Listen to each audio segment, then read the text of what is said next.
manifest things. The Andromedans are heavily use holographics. Whatever they need, they create holographically. It is physically there, but when they're done with it, they turn off the switch and it's gone. It doesn't just sit there. Alright? Like if you go home and your couch, you go away for a year, that couch sits right there. They are amazed at how much energy we put into creating things.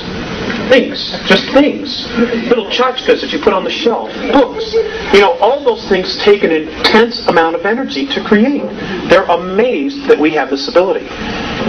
The other thing that amazes them is they're also amazed at how easily we can allow our own kind to starve, to go homeless, and to kill each other. They do not understand that at all. Okay, and destroy our environment. One experience, I'll give you two experiences. One experience was with Visayas. I had just come up on board, and I was being led into a room, and Visayas had been watching a television transmission from Chicago. And policemen had just shot a black man that was running away. And then the policeman apparently ran over and tried to save his life. Okay?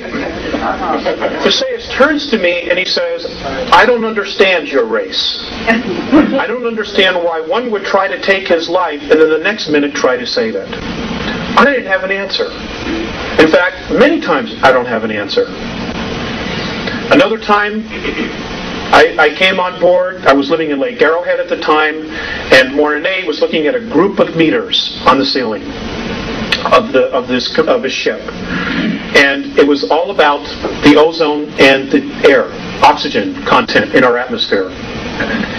And he looked very distressed, and I said, "What's the matter?" And he said, "Don't they understand that all of this is here because they need it? They don't understand how we can just so carelessly destroy our environment." Now, folks, I want to share something with you. If there was not divine intervention, which apparently there has been, March 23rd of 1994, if there has not been divine intervention, and I will cover that, according to the Andromedans, we would only have 41 years left worth of oxygen in our environment. 3,500 years ago, the oxygen content, they say, was at 35, fluctuated between 35 and 38% between the North and South poles. Today, at its highest level, it's less than 18%.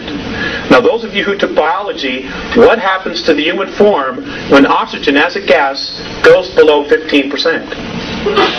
We die. We suffocate. This is reality, folks. This is reality. This is not Peter Jennings. Okay? This, you know,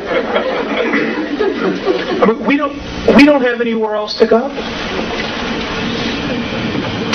You know, and for those, and this is just what I've been told, and for those of you who think there's going to be a rapture, you might be disappointed. And I'm not saying this to question your belief. I'm just telling you that there are much bigger forces going on here.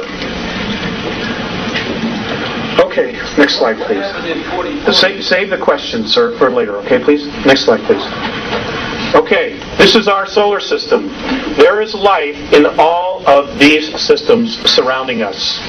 They have been coming here for years. For years they've been coming here. Okay, mythology, there's a shred of truth in all of it. The work that Zecharia Sitchin is doing, an absolutely fantastic book is called The Gods of Eden by William Bramley. I would suggest that those of you who have not read it, go get it in paperback version. It'll bring you right up to speed right away. It's wonderful. And he's not a UFO person, which is why I enjoyed it even more. All the truths, just let him right to it. In fact, there's more truth that the aliens are out there than they aren't. They just don't want you to know because they don't want you to know who you are. Because the minute we wake up, the game's over. They cannot control us.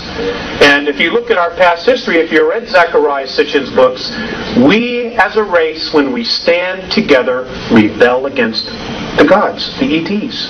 We rebel because they have been, pardon my French, shitting on us for thousands and thousands and thousands of years and holding us back. Next slide, please.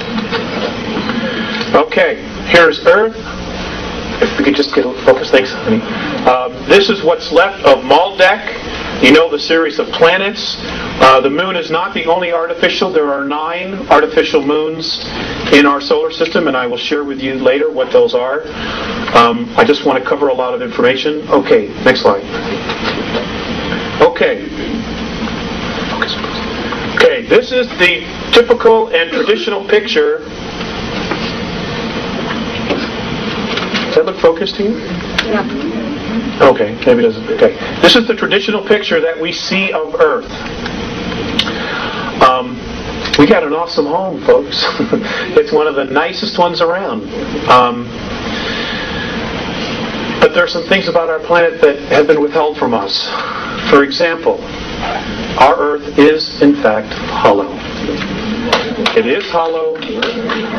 The next slide, I'm going to show you a NASA photograph that proves that there's an opening at the North Pole. Okay? You can find this photograph in a book called Our Violent Universe by Nigel Calder. It was first released in England, and I don't know how this one slipped through the cracks, but it did. Thank goodness. We are told that the gravity of our planet has to do with the rotation.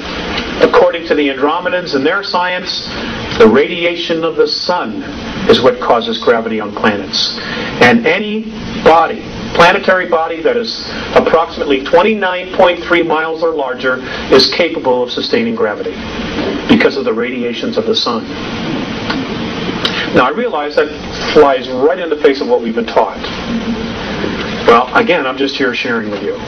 If you were to go from the surface, from downstairs to the parking lot, go approximately 821 miles, you would reach a huge open cavern that does not literally have a sun in it, but apparently they are electrons, and as they go through the surface of the planet, they break down to their finest point, which is light. And that, at the very center of the planet inside, is the strongest force of gravity, and that is why they collect, and that is what is literally the aurora borealis. It is these electrons, these particles, coming out of the top once they have totally broken down, which is why it's almost in a circle. Almost always in a circle.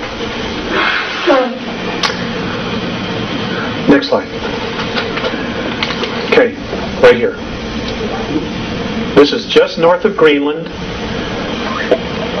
This is exactly where Admiral Byrd said he flew in. Right there.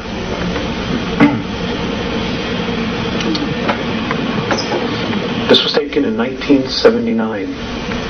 Now you mean to tell me the Gemini, the Mercury astronauts, the Apollo astronauts when they came back, they missed this? I don't think so. I don't think so. If you can get your hands on the book, there's a color photograph. This is a photograph from the book. It is, folks, it's there. Whoops, there it is. It's there. Next slide, please. Okay, our moon. Our moon is quite the enigma. Apparently our moon was brought here 11,213 years ago, to be exact, in the month of March, that we know is the month of March. It came here as a base, okay, as a ship carrying ETs.